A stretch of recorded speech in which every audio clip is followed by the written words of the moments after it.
fuel subsidy claims wrong, federal government NNPC. Now, bring evidence of subsidy payment, Lukpobiri tells El Rufai marketers. NNPC insists it is recovering full cost. Marketers peg petrol at 900 naira per litre. So this is more or less a response to the allegations that were made, or the claims that were made by former Kaduna State Governor Nasir El Rufai. So let's read the story.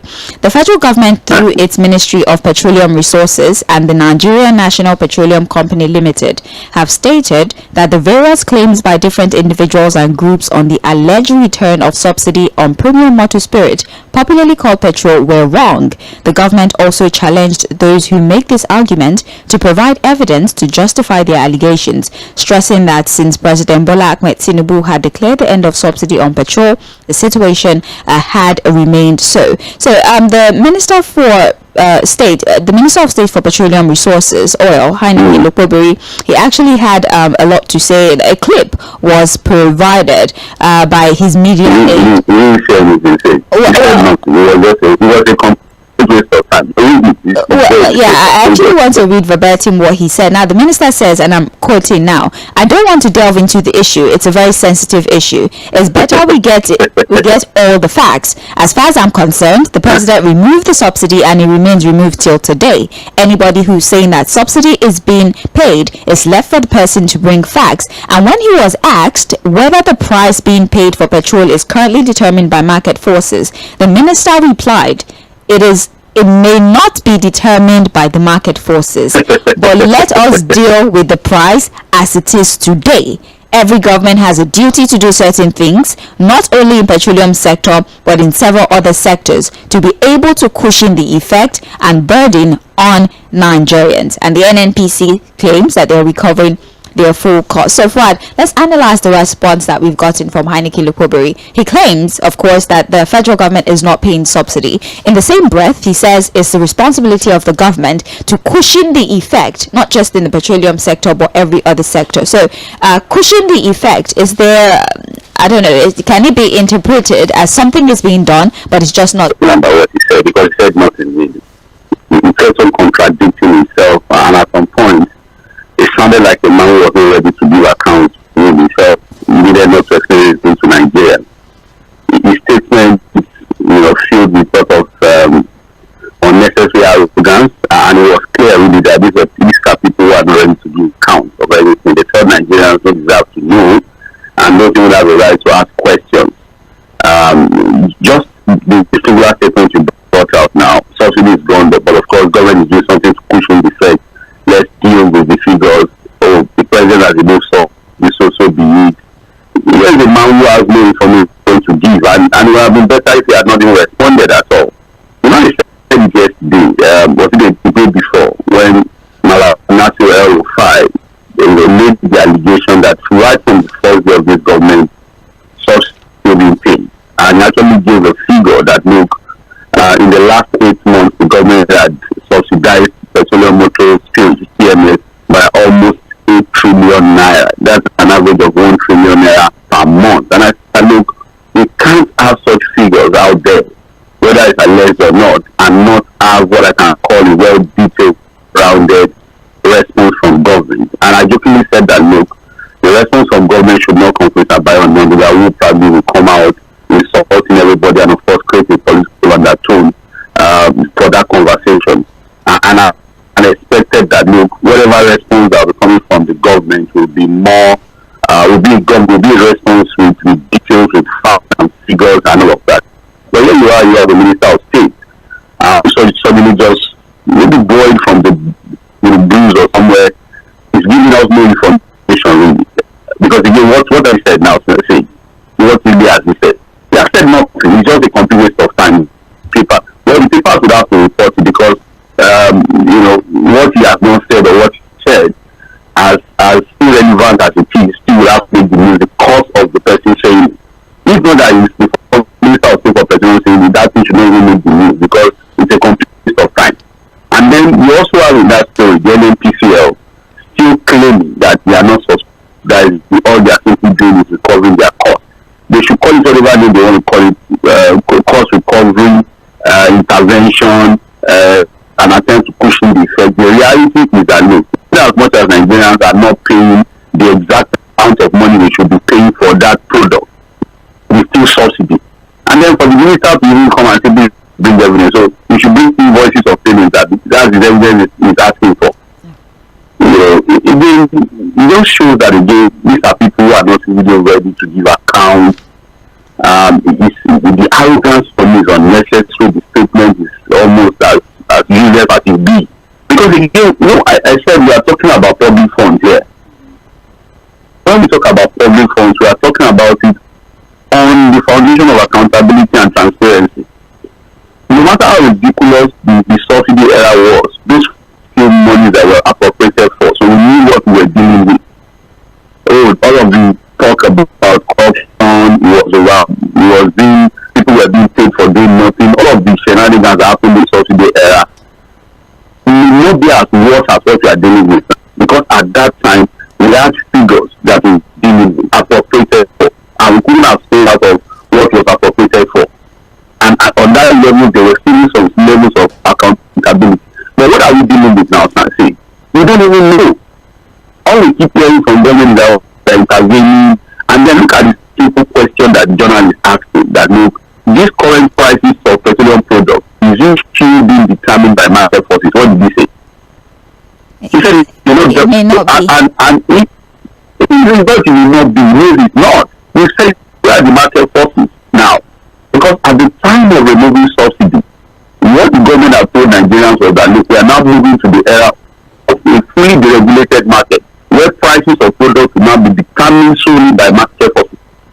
Since there is no market force anywhere, what we have now is corruption, and people in government who are not ready to give account. And that's why I'm saying that look, whatever we thought of the subsidy era, no matter how bad we think the subsidy era was, we may actually be, maybe when the new government comes in, we now know that we are drawn into serious trouble, a bigger trouble than even the subsidy era. Because for me, that statement from our no matter what he thinks about him and all of that, requires us to prove further what is now being done. Whether intervention, whether cushioning of effect, or cost recovery, as any person would like to call it, it is important for us to know what exactly is going on. And that's why it is important that we get somebody who has the facts and details to respond to what Malana said. As far as I'm concerned, it's a waste of time that we will discuss this statement, because he said nothing really. Well, it is what it is. The NNPCL, just like we read out to you, says they're recovering their costs, but Pengasan oil marketers are saying something is being done, because they are the one in the sector, they're the one moving these things, and we should be paying as high as 900 to 1,000 naira for the pump price of PMS. So the fact that we're still paying around 600 to 700 means that a payment is being made. But just like you've heard Heineke Lokobori say, that the market forces may not be the determinant of the prices, but we are not paying any form of subsidy, and he says just accept the price as it is. That is his response to the question around whether or not subsidy is being paid or the market forces determine the price of PMS. You can get more information on page 17 of the Punch newspaper. Please join our live stream on Facebook. We're live. You can join us facebook.com/mainland 98.3 FM. That's how you find us on social media. You can join the live stream, and you can in fact start to drop your submission as we go along reading and analyzing the stories from the papers. And when it's time for us to take public opinion, we can double back and go back to the submissions you've made and read them live on air. You can also join us on YouTube at mainland 98.3 FM and drop your submissions in real time as well on that platform. This is Trends in the Papers on mainland 98.3 FM, and we're currently looking at the Punch newspaper. Moving to other headlines here, we have policemen, Kogi governor foil EFCC attempts to arrest Yahaya Bello. The Kogi State Governor Usman Ododo on Wednesday foiled an attempt by the Economic and Financial Crimes Commission to arrest the immediate past governor of the state, Yahaya Bello, at his 9 Benghazi Street, Wuse Zone 4, Abuja residence. The operatives of the anti-graft agency had stormed the street around 9:30 a.m. on Wednesday and laid siege to the former governor's residence, preventing both human and vehicular movement. The operatives were, however, resisted by armed policemen dressed in black with the inscription "Special Forces." The correspondent who visited the residence on Wednesday afternoon observed the heavy presence of armed operatives of the EFCC, policemen, operatives of the state Department of State Services, Counter-Terrorism Unit, and Yahaya Bello's private security team. For this story broke yesterday, we actually were supposed to connect with the correspondent on ground, but unfortunately we were unable to. So the EFCC was able to get a warrant of arrest to pick up the immediate past governor of Kogi State, Yahaya Bello, a financial misappropriation to the tune of about, I believe, 80 billion or more, 84 billion if we're being specific. But for some reason, his private security and even individuals who are now being described as policemen, because all they wore was black and they just had special forces on their uniform, prevented the EFCC from taking or picking up the former governor. And then Usman Ododo, the current governor, apparently went to the residence, and a source who claimed anonymity says that he came and he removed Yahaya Bello from the residence and drove off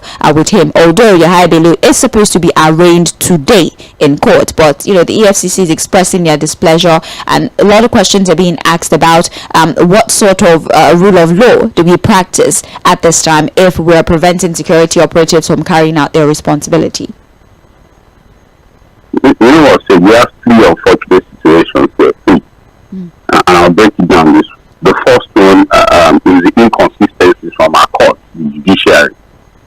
That's the very first unfortunate situation on this particular matter. The second one is the misbehavior of our politicians, the irresponsible behavior we keep seeing from the political class.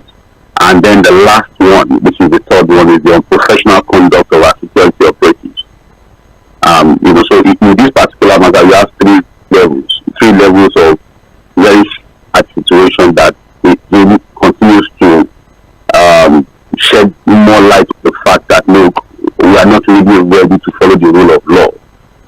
We are not ready to practice democracy the way it should be practiced, and there's still a long way for us to go when it comes to behaving properly as a people, when it comes to governance and the rule of law. Now let's start with the court processing. Like I said, the inconsistencies from our different courts, and you know, the fact that the judiciary also has a lot of role to play if we must succeed as a democratic nation. Now, the former governor, Yahaya Bello, calls himself the White Lion. I don't know how White Lion is. I haven't seen the White Lion before, but that's the way he used to himself. Ran to the court in Kogi State, got an injunction to stop his arrest and prosecution from the Kogi State High Court in local yesterday, the same yesterday. And while he was doing that, the EFCC got another injunction, a court order from the Federal High Court in Abuja, also granting them permission as an institution and to investigate, go after him, arrest him, and then also start his case, arraign him and start his prosecution process. So you have two courts giving what I call contradictory injunction on the same matter. So you ask yourself, which will now be respected by the law? Which one do we go with? And again, our politicians have learned these things. They have a way of now running to the courts to get all manner of what I call ridiculous, quote unquote, injunctions. Some of them contradictory, some of them so confusing, and some of them a bit inconsistent with the dictates of the law. You understand? So it was a form of complete confusion, yes, as this is concerned on this particular matter. The Federal High Court in Abuja says something, the High Court in Kogi State saying something completely different. So on that basis, there was that confusion. Again, when we look about the role of the judiciary, it's important that we mention it. We will never forget, and up till now, it's one issue that nobody has been able to give proper answers to, whether the court in itself accomplices in the issue of corruption, especially when it comes to the political class. I will never forget that Supreme Court order of perpetual injunction not to prosecute the former governor of Rivers State, Mr. Peter Odili. Imagine a court making a pronouncement that the politician should never be investigated. You don't understand. It's not as if it's a sitting governor that you talk about immunity. As after being governor, he became a private Nigeria, a court give an order of perpetual injunction that that person should never ever be investigated. And today is a free man, working free in Nigeria. So who says, the former governor Yᴏᴜᴛ will not be working in that same direction? That one day we just wake up and we get a court ruling that look, he should never be investigated. It's not impossible because there's a precedence to it. Very sad precedence at that. And that's why, like I said, our politicians are now very smart. They understand the people in our system. They understand some of the problems we have with the judiciary, and they take advantage of it completely. So that's on one part. Then the political class. Look at what happened yesterday. After the EFCC got that court order in Abuja, of course, their officials, their politics have made see to effect the arrest of the former governor who was at his residence at that time. Only the current governor, who of course is his political, do we call it associate or what do we call it now?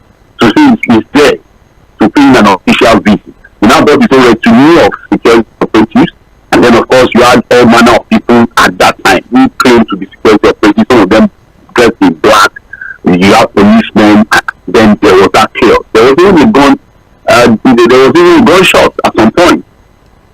And then he was said allegedly that it was the current governor that now Yahya Bello out of the residence in his car. And of course, that was a situation that made him, leave that place without being arrested by the EFCC. So you ask yourself, what is it with the political class? What's the big deal about presenting yourself to the EFCC? I'm talking about Yahya Bello now. It's a routine. We know the routine. What's the big deal? Oh, there's an allegation you have been invited by the EFCC for arraignment. And these are people who have, of course, they have enough money to get the best lawyers to defend them.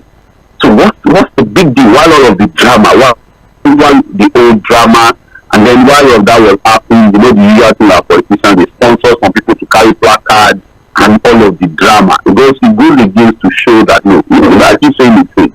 The worst of us are the ones winning the best of us. In character and principle, there's nothing to show, really. Where the example was probably the youngest governor to have been produced in the Fourth Republic. But look at it now, we talk about youth taking over. What example has he been able to now give now to other youth? And that's why recently when somebody was telling me about the elections of NAN that resulted in death, paths, and gunshots. And look, the NAN guys they have a script from this political class.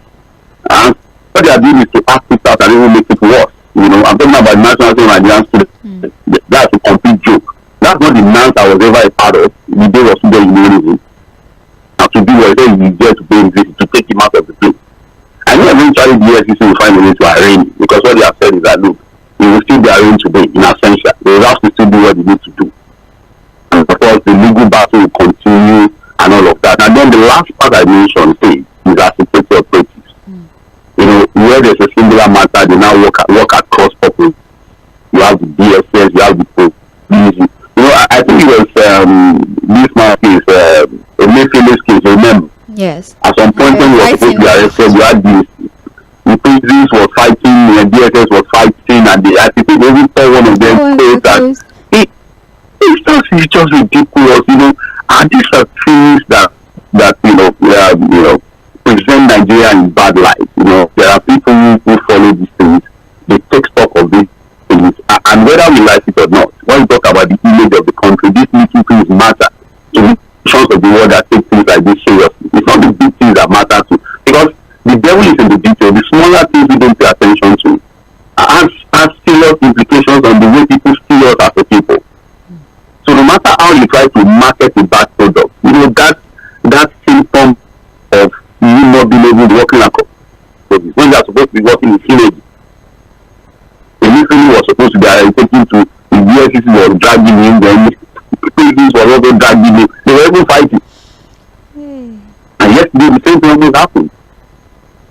So it is very unfortunate. We found ourselves in a very ridiculous situation. Like I said, we have 3 levels of misbehavior yesterday. The inconsistency from our court, the misbehavior of the political class, and the unprofessional conduct of the security operatives.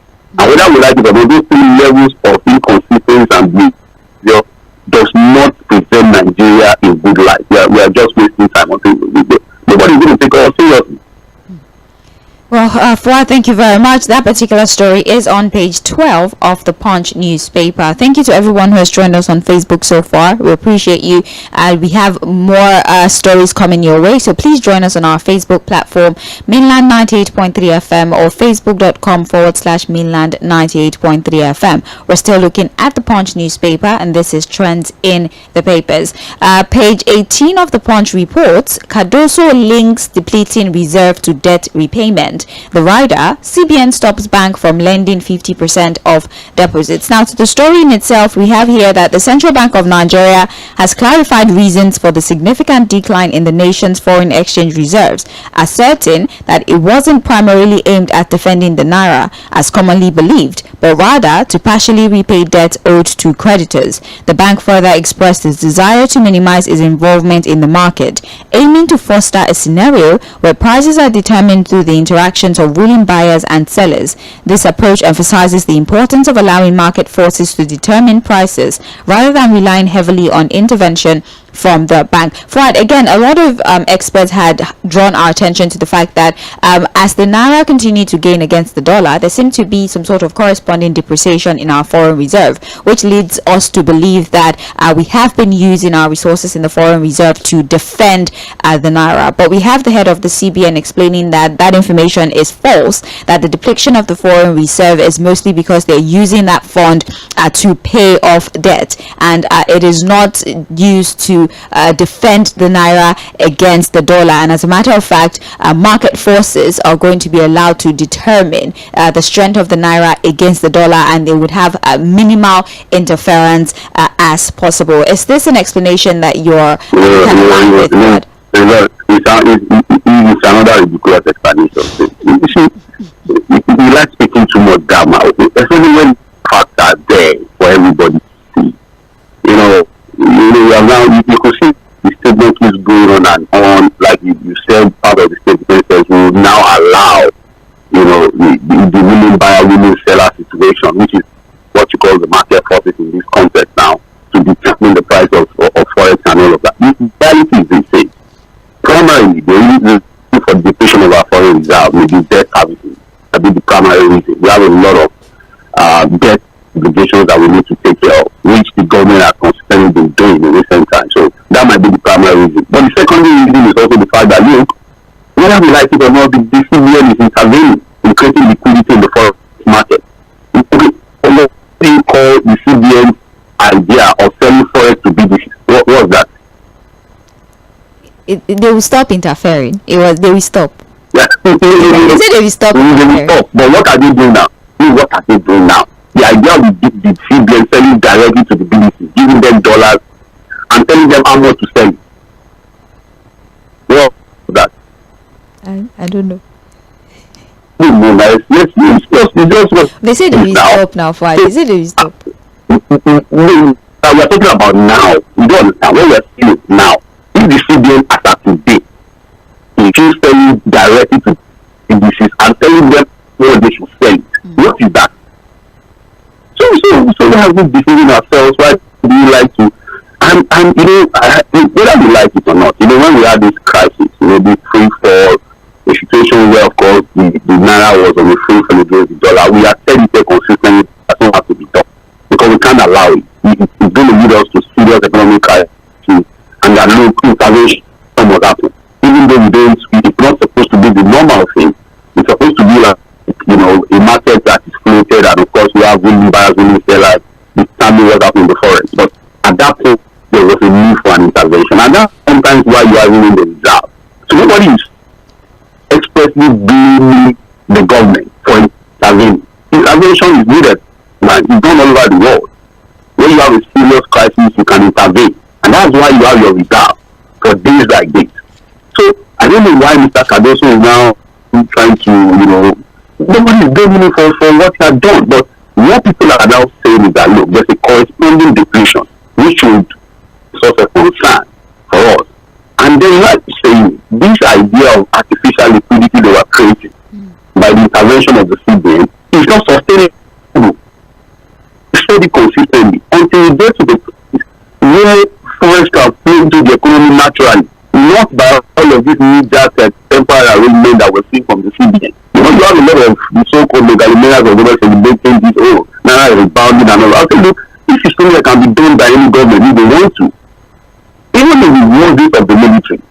the naira did not fall at this level.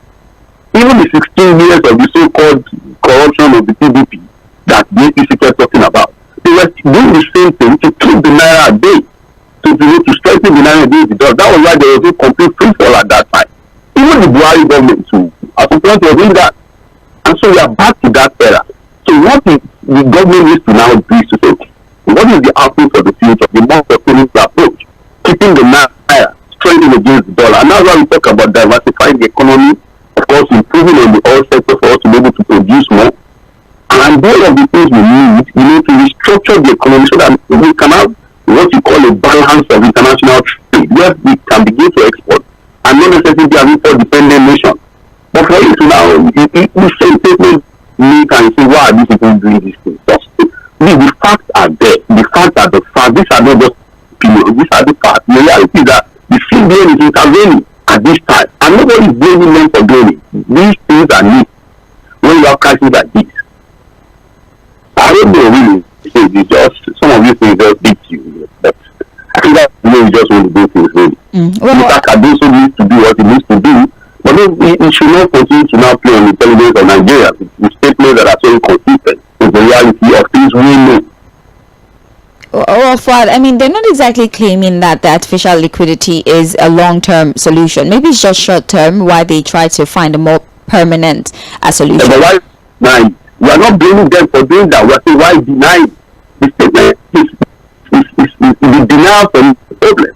Let's accept what is going on and then we can move forward with it. Why deny it? Okay.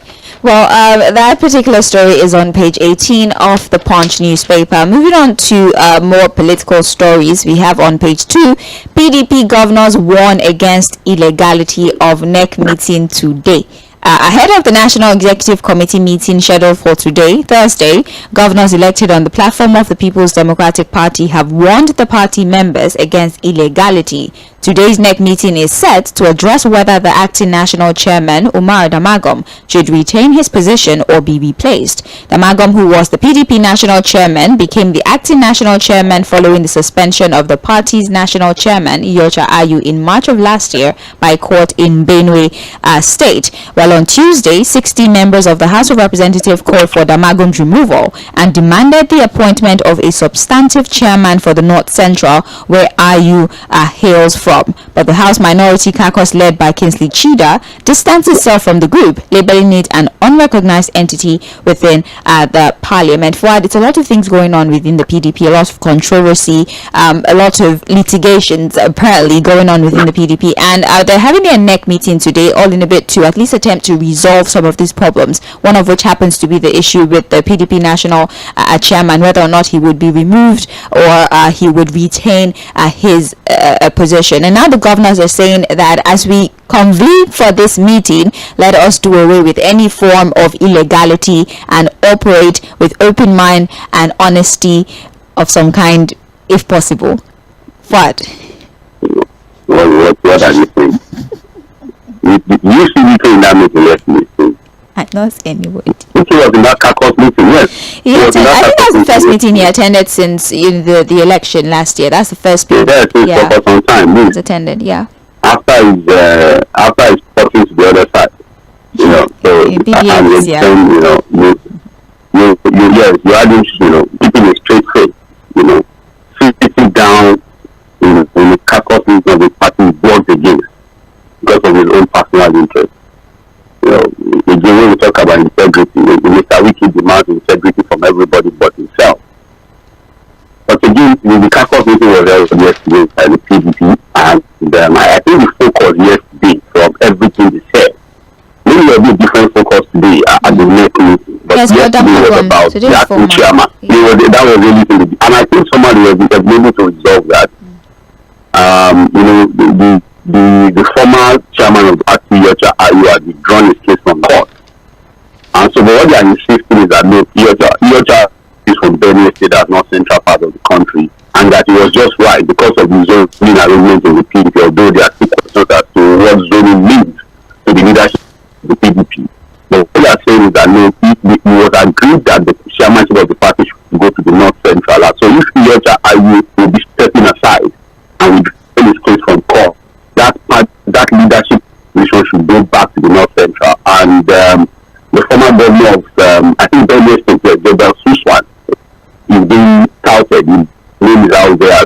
most likely the person to take over the leadership of the PDP at this time. Demagun is from the northeast. It's not from the north central.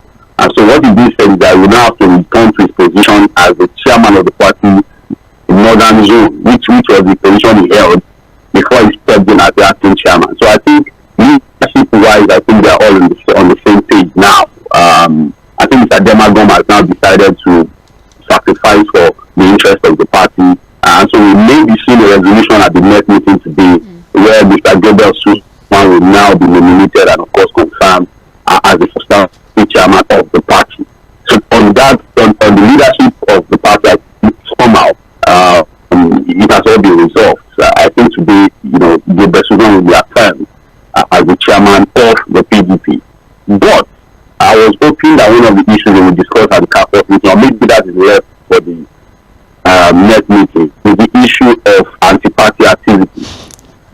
A lot of people is also saying that, look, people should be dealt with. The people that engaged in anti-party activity in the last election of the PDP should be dealt with. I don't know how the PDP wants to go on by avoiding that issue. I don't know what progress they intend to make by not, taking by the ends, by not coming very firm and hard on people that worked against the interest of the party in the last election. The major culprit being the former governor of Rivers State. How do you have somebody who, up to today, openly campaigns against the interest of the party, sitting in the midst and keeping the trade space, and even doing a decision making of the party, and you expect the party to make any meaningful progress? You understand what I'm saying? This is even someone that has recently said that in 2027 is working for the re-election of Bola Ahmed Tinubu, who is not going to remember his party. So it is less, and not the only one. You have lots of these leaders who were against the party, still keeping a straight face, joining meetings, and still taking leadership position of the party they work against. And that's why I think that the PDP is in the most ridiculous situation when it comes to crisis management. The consequence management is zero, crisis management is zero. It's a party in crisis. Forget about all of the facial statements, all of the bad we are doing to mend the war. It's a big crack. The house is going to call on them. It's a big, firm and serious decisions now on the moves within the party. And the leader of that movement, that should be, it's just that when you have a tumor, very small one, and you don't deal with it, it becomes a cancer. I'm sorry, my own position is that the earlier they remove the tumor of Yᴏᴜᴛᴜ from the PDP, the better. Or else it becomes a cancer and the whole party down. Well, like I said, that's on page 2 of the Punch newspaper. We're moving on to more political issues within the APC this time around. Page 13 reports that APC drags Kano judge before NJC over Ganduje suspension. The All Progressives Congress on Wednesday said it had dragged Justice Usman Naaba of the Kano State High Court before the National Judicial Council for making an ex parte order restraining the party's national chairman, Abdullahi Ganduje, from further parading himself as the party's leader. The restraining order by the judge followed Monday's suspension of Ganduje by executives of the Ganduje ward in the Dawakin-Tofo local government area of Kano State. The legal advisor of the APC Ganduje ward area of Kano State, Haladu Gwajo, had addressed journalists in Kano declaring Ganduje as suspended. Well, this is a developing story, and we all understand the foundation of all of this. Although the ward members who were responsible for his suspension have been suspended, but they're not stopping there. The justice that even gave the ex parte order in the first place, that acts that allowed for that suspension to happen, have now been dragged before the National Judicial Council. So what should the NJC do to the judge? Maybe suspend him too. The judge? Maybe suspend him. The judge did not tell the party at the world level to suspend Ganduje. It was the party that took their own decision. And I'm surprised that the APC is struggling to handle this particular situation. There are precedents to what is happening now. Remember when Adams Oshiomhole was going to be removed as the chairman of the APC? The whole process started from his ward. Even the of the PDP. At some point when there was a problem, step down, blah blah blah. When the PDP was going to get him out of that position, it started from the ward. The ward suspended him, and that's the reason why up to today, no longer the chairman of the PDP. And so if the APC is not able to manage themselves to the point where members of the party at the level who have the right to suspend the chairman have done the thing, they should go back within the party to resolve their issue. And what the courts have simply done in Kano is to say, these guys at the world level have a right to suspend the chairman. And then until the determination of the suspension, the case of the suspension, the legality of it, status quo should be maintained. So why is APC running to the NDC when within their party they can't even resolve their own issues? So what they supposed to, what the judge, the court, the high court in Kano has said is that look, all parties should maintain status quo. Whether we like to know, the world level has a right. Because that's no matter your, even the president, you are still first a member of the party from the world level. And that's, I give examples of even throwing bigger politicians who have been suspended right from their level. So if the APC is troubled as to what is happening at the world level with Gandhi, they should go back to the party to resolve the crisis. And if they cannot, let it be a legal tussle. Gandhi also has the right to defend himself. He can also approach the court to begin to seek clarification as to the suspension, the legality of the suspension or not. So, okay, the NDC is supposed to revoke the order of the court. So what is the discipline they are identifying to now go to the NDC? So it's just the people who are looking for something to see the embarrassment they have put themselves. Hello? They are not careful. Yes, can you hear me? Yes, I can hear you now. And they don't handle this matter very well. They are going to run into a serious crisis in the party. There's already crisis at the peak.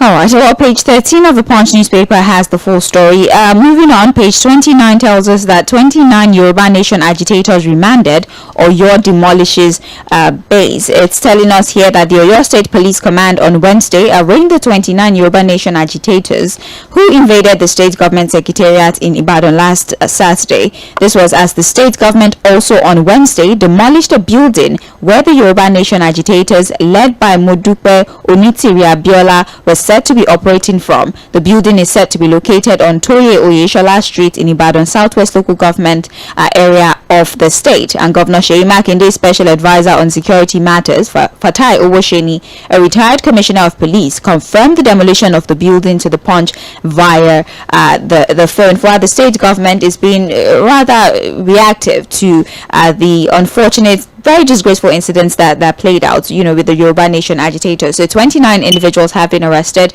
They're going to have their day in court, and a building that is known to be like a meeting ground for them has been demolished on the order of the governor, according to the Punch. Are you comfortable with this reaction by the state government, or do you think they should take a different approach in taking care of this matter? Well, I will also be a bit more circumspect in handling this particular matter. I don't know the legality of the government giving an order for the building to be demolished. Again, there are going to be arguments as to whether the government can just take a decision like that without approaching the court. You just go ahead and demolish a building without any legal implications. I think that we need to check and recheck that. It's just sad again that the way Yoruba is now coming out from this unfortunate, embarrassing situation. Really. I don't know, the so-called Lɪධᴇ, who is said to be the wife of the late Chief Abiola, has not been seen anywhere. There are people who thought that the statement that was circulated on social media was pre-recorded, and that it's not a news. It was recorded, and maybe she's not even in the country. The other thing government has identified it. As what they are claiming is that some weapons were kept in that particular building and were being used as an armory. Even the UC in Ibadan was not spread, even though the university authorities, the teaching hospital authorities in Ibadan spread that these guys were to go and be arrested, the school defense of the hospital, and some of them were arrested by security personnel on ground. Not that they were using the place as an armory or something. These guys are just jokers. These are, this is a joke taken too far, really.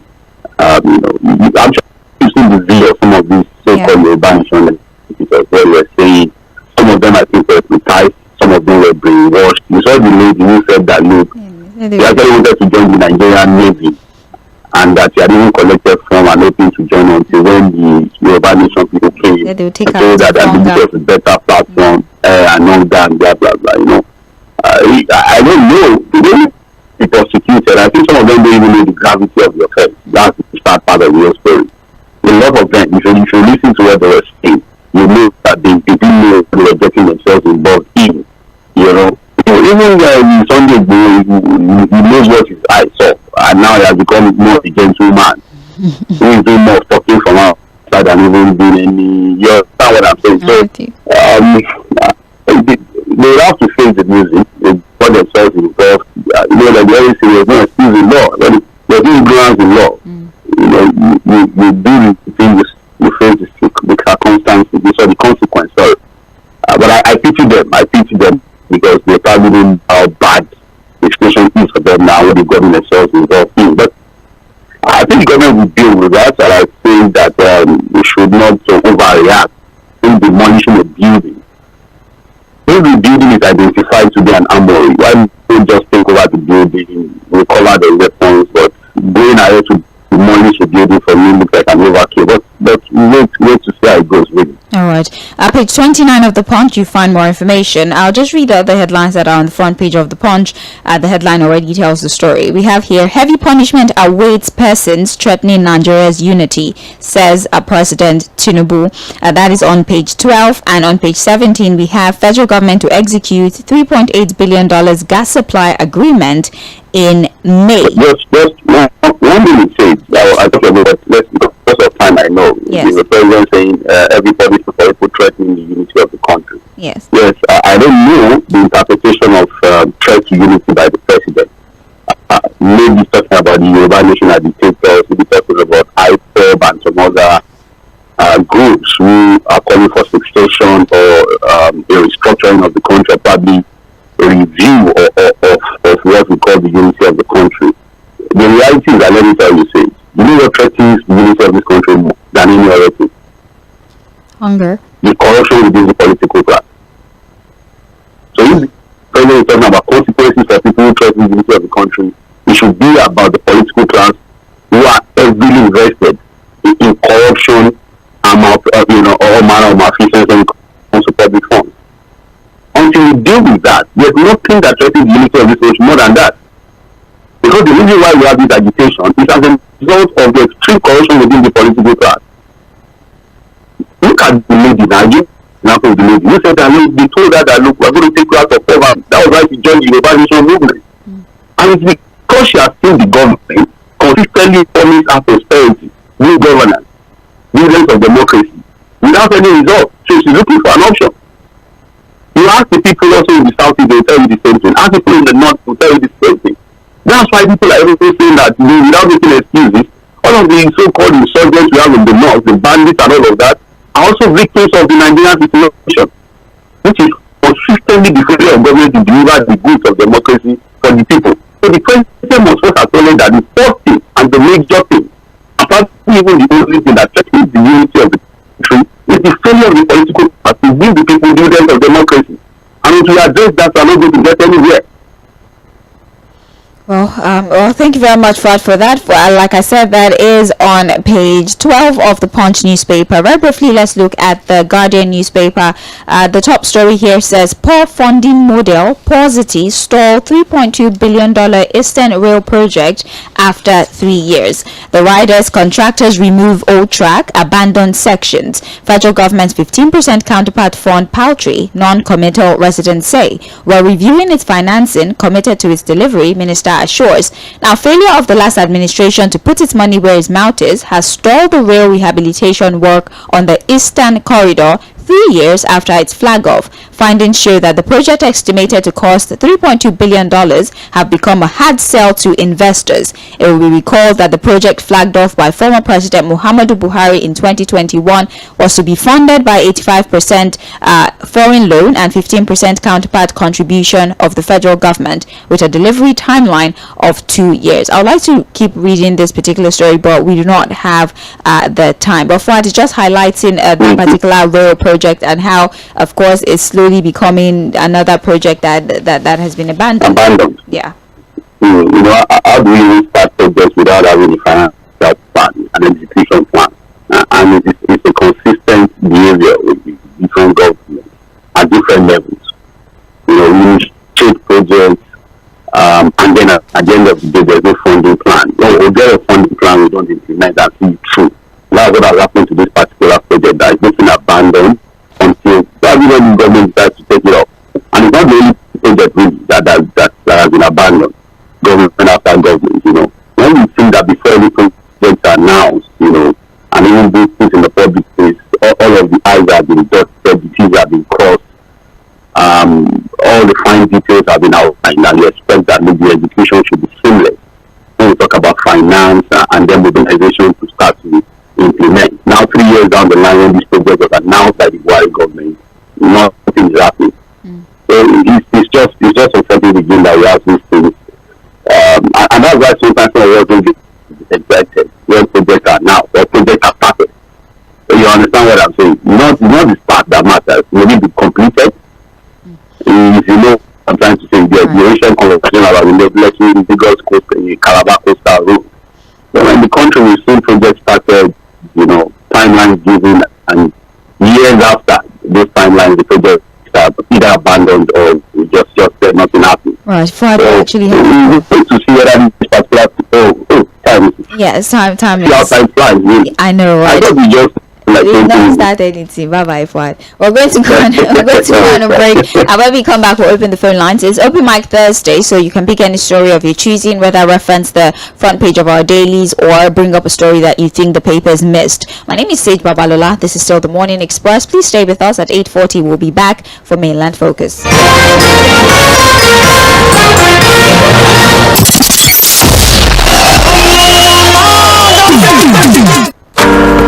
To cook correct food, they always give me joy. That's why anytime when they cook like this, I dey always season am with no cubes. Come add correct vegetables inside. Ugu, tatashe, shombowo, onions. No one I know dey put. Na im make my pikin dem dey always enjoy my cooking. Daddy, I never will. I want more. You see, na your food which